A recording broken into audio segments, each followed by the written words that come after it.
तो हेलो बच्चों, welcome back to your channel जहाँ पे हम कंटिन्यू करेंगे chapter improvement in food resources and I hope that you have seen my previous two lectures, lecture number 1, lecture number 2, and then only you are attending this third lecture क्योंकि पिछले 2 lecture बिना पढ़े ये lecture लेना और समझना थोड़ा difficult हो जाएगा. Okay, so let's get started. बंदरो देखो, पिछले मैंने 2 लेक्चर्स में आपको क्या क्या पढ़ाया था मैं आपको रिकॉल करा देती हूँ. पहले लेक्चर में मैंने आपको फूड क्या होता है, बेसिक रिक्वायरमेंट्स क्या है फूड की, फूड क्यों चाहिए हमें, ठीक है, खरीफ क्रॉप, राबी क्रॉप, ठीक है, कमर्शियल क्रॉप, ठीक है, मैंने बताया था सीरियल्स, पल्सेस, ये सब बताया था मैंने.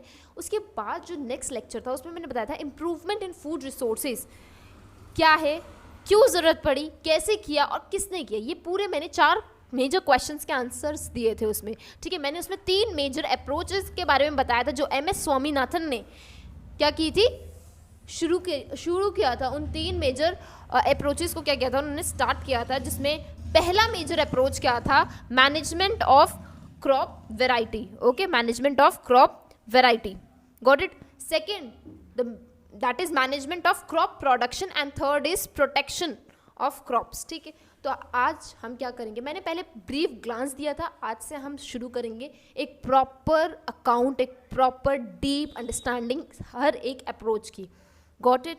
Okay, so first is crop variety improvement. Crop variety improvement क्या होती है, it's a technique to bring together useful character from the different varieties. मतलब कि अलग अलग वेराइटी की क्रॉप से आप क्या ला रहे हो, कुछ यूजफुल कैरेक्टर्स लेकर आ रहे हो, यूजफुलनेस लेकर आ रहे हो, इंपॉर्टेंट चीज़ें लेकर आ रहे हो जो आपके लिए क्या है, यूजफुल है, अच्छी है.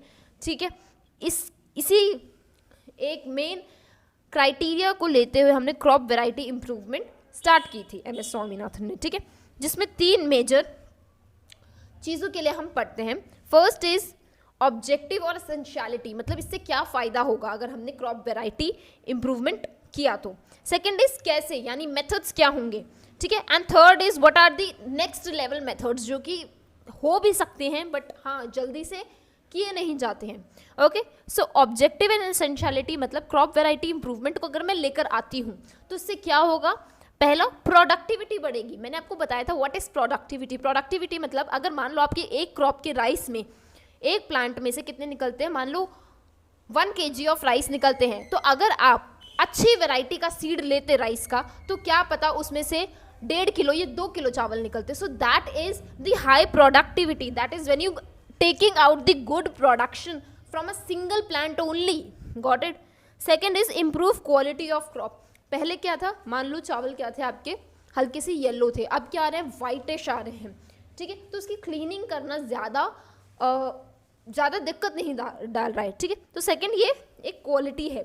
Third is wider adaptability. Wider adaptability मतलब जो गोल्डन कलर या येलो कलर का जो राइस उग रहा था, मान लो वो सेंट्रल इंडिया में उग रहा था, ठीक है, और कहीं नहीं उग रहा था. ठीक है, ओके, तो सेंट्रल एरिया में ही वो राइस का प्लांट रह जाएगा. ठीक है, फिर वहाँ से ट्रांसपोर्टेशन होगा अलग अलग स्टेट में. लेकिन क्या पता जब हमने गुड वेराइटी के सीड्स लिए तो जो वाइट कलर का राइस उस सीड से बनेगा, है ना, तो वो क्या पता वर्ल्ड, इंडिया के हर कोने कोने में वो उगे. ठीक है, सो वाइडर अडेप्टेबिलिटी मतलब वो हर क्लाइमेटिक कंडीशन को अडेप्ट करने की टेंडेंसी रख रहा है. Okay, fourth is desirable trait, मतलब जो मुझे चाहिए वो मुझे मिल रहा है, यानी कि मुझे वाइट राइस मिल रहे हैं, वाइट राइस के कलर मिल रहा है. ठीक है, एंड साइज भी क्या है, लार्ज है. तो ये सारी क्या है, एसेंशियलिटी है, जो मुझे मिल रही है, जो मुझे दिख रही है, और ये सारी क्या है, ये इम्पैक्ट अच्छा दे रही है, एक अच्छा रिजल्ट शो कर रही है. Got it. So this is objective और essentialities. Okay, second is how we use it, हम ये कैसे कर रहे हैं, मेथड्स क्या है. पहला मेथड, इसमें 2 मेथड्स आते हैं, एक होते हैं hybridisation method, second is genetic manipulation method. Got it. Hybridisation method में क्या होता है, hybridisation, break the word, understand the word. Hybrid okay comes from the word hybrid. Hybrid का क्या मतलब होता है, हाइब्रिड का मतलब होता है जब आप किसी 2 डिसिमिलर प्लांट्स को क्या कर रहे हो, मिक्स कर रहे हो और उससे एक नया प्लांट बना रहे हो, that is known as hybridisation. क्योंकि जो नया प्लांट बनेगा उसके अंदर वो दोनों कैरेक्टर होंगे जो पहले वाले 2 प्लांट्स में थे.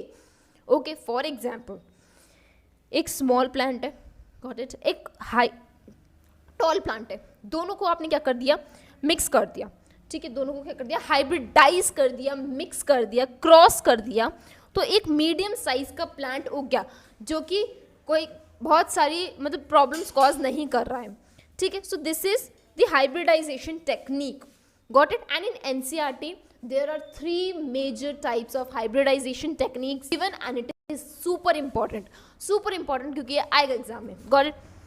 First is intervarietal, second is interspecific, third is intergeneric. intervarietal क्या है, देखो intervarietal का मतलब होता है when two different varieties of same species are crossed, ठीक है. जब आप दो अलग अलग क्या ले रही हो, स्पीसीज सेम है, मान लो चावल है, ठीक है, एक है क्या छोटा चावल है, एक है क्या बड़ा चावल है, ठीक है, दोनों को आप क्या कर रहे हो, मिक्स कर रहे हो, ठीक है, पर वैरायटी क्या है, सेम है, चावल, ठीक है. तो उससे जो भी नया प्लांट बनेगा, ठीक है, वो क्या होगा, इंटर वेराइटल कैटेगरी में आएगा. Okay okay. Second type is interspecific. Interspecific क्या है, that is between 2 different species of same genus.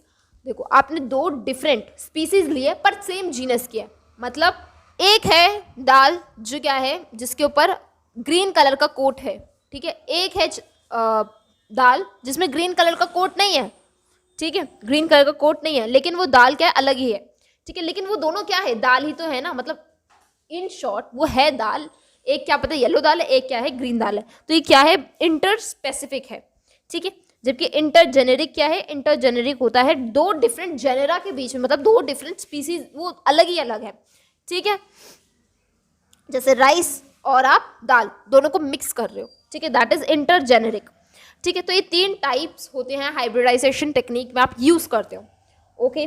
What is genetic manipulation, which is a second type of method use in crop varietal improvement, that is breed between 2 dissimilar plant on the basis of trait.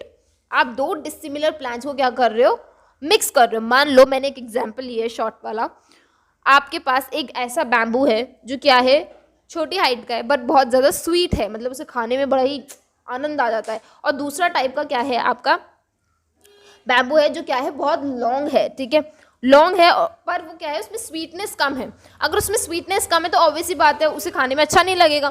तो आपने क्या किया, इन दोनों ही varieties को cross कर दिया, आपने इन दोनों वेराइटीज़ को क्या कर दिया, क्रॉस कर दिया. अगर इन दोनों वेराइटी को क्रॉस कर दिया तो फाइनली जो प्लांट बनेगा वो कैसा होगा, वो प्लांट होगा टॉल भी होगा, वो स्वीट भी होगा, मतलब आपको जो चाहिए था वो मिल गया, सिंपल, आपको जो चाहिए था वो मिल गया, आपको टॉल भी मिल गया प्लांट, और उसके अंदर स्वीटनेस भी उतनी है जितनी आपको चाहिए. Got it. So this is genetic manipulation, but इसके अंदर हाई एडवांस ऑफ साइंस लगती है, क्योंकि इसके अंदर प्लांट की इंटरनल डीएनए के चीज़ों को, जीन्स को चेंज किया जाता है, ठीक है, डिटेक्ट करके उन्हें चेंज किया जाता है. ओके. सो ज़्यादातर हाइब्रिडाइजेशन टेक्निक ही यूज़ होती है, लेकिन कॉमनली आप जेनेटिक मैनिपुलेशन टेक्निक्स भी यूज़ करते हो, ठीक है. Next, the advance level manipulation that can be used is mutation breeding, ठीक है, and second is genetically modified crops, ठीक है, जो कि आप हायर क्लासेस में भी इनके डिटेल में पढ़ते हो. अभी आपके एनसीईआरटी में दे नहीं रखा, लेकिन मैंने सिंगल आपको नाम बता रखे हैं, ठीक है. एंड अगर आपको पढ़ना है तो पढ़ सकते हो, नहीं पढ़ना तो don't waste your time in these फालतू एक्स्ट्रा चीज़ें, ठीक है. मैं एक्स्ट्रा बताती हूँ ताकि आपके कंसेप्ट थोड़े बड़े हुए, लेकिन ज़रूरी नहीं है कि आपको वो चीज़ें एक्स्ट्रा डिटेल में पढ़ना ही हो. Okay. And after other methods मैंने आपको बता दिए, 2 मेथड्स हैं. Got it? And I hope that you have understood what I have taught you. If you have, do like it and tell me your doubts. If you have, I will going to answer there in comment section. Thank you so much, बच्चों.